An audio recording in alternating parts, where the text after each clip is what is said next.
ছোট্ট একটি গ্রাম, যে গ্রামে থাকতো 10 বছরের ছেলে হাসু। ওর একটা ছোট্ট অভ্যাস ছিল, সে কোনো কাজ শুরু করার আগে বিসমিল্লাহির রহমানুর রহিম বলে শুরু করত।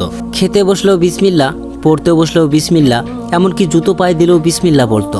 পাড়ার বন্ধুরা হাসতো, বলতো হাসু তুই এত কিছুতে বিসমিল্লাহ বলিস কেন? হাসু হেসে বললেন, নবী সাল্লাল্লাহু আলাইহি ওয়াসাল্লাম বলেছেন, যে কাজ আল্লাহর নাম না নিয়ে শুরু করা হয় সে কাজে বরকত থাকে না। আমি চাই আমার ছোট্ট কাজেও বরকত হোক। একদিন শীতের সন্ধ্যায় হাসু মাদ্রাসা থেকে ফিরছিলেন। হঠাৎ কুয়াশা এত বেড়ে গেল যে রাস্তা ঠিকমতো দেখাই যাচ্ছিল না। ওর আব্বু বলেছিল চলার পথে ভয় পেলে বিসমিল্লাহ বলে আল্লাহর উপর ভরসা করে পথ চলতে হয়। হাসু চোখ বন্ধ করে নীরব কণ্ঠে বলল, বিসমিল্লাহির রহমানুর রহিম। বিসমিল্লাহ বলার সাথে সাথেই যেন মনের ভিতরে সাহস চলে এলো। ধীরে ধীরে সে হাঁটতে লাগলো। কিছু দূর যেতেই দেখলো ওর চাচা লণ্ঠন হাতে ওকে খুঁজতে এসেছে।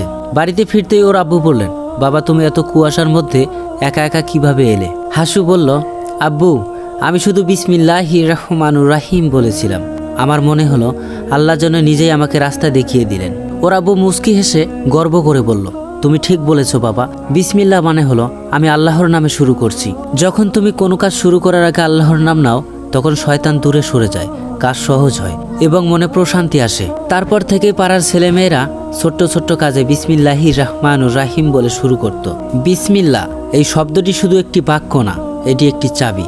এটা প্রশান্তির চাবি, নিরাপত্তার চাবি, বরকতের চাবি। প্রতিটি গুরুত্বপূর্ণ কাজ যদি আল্লাহর নাম না নিয়ে শুরু করা হয়, তাহলে সেই কাজটি বরকতহীন হয়।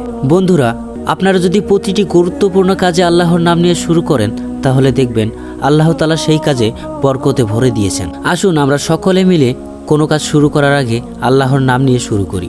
সবাই একসাথে বলি, বিসমিল্লাহির রহমানুর রহিম। ফুল ভিডিওটি দেখার জন্য ধন্যবাদ।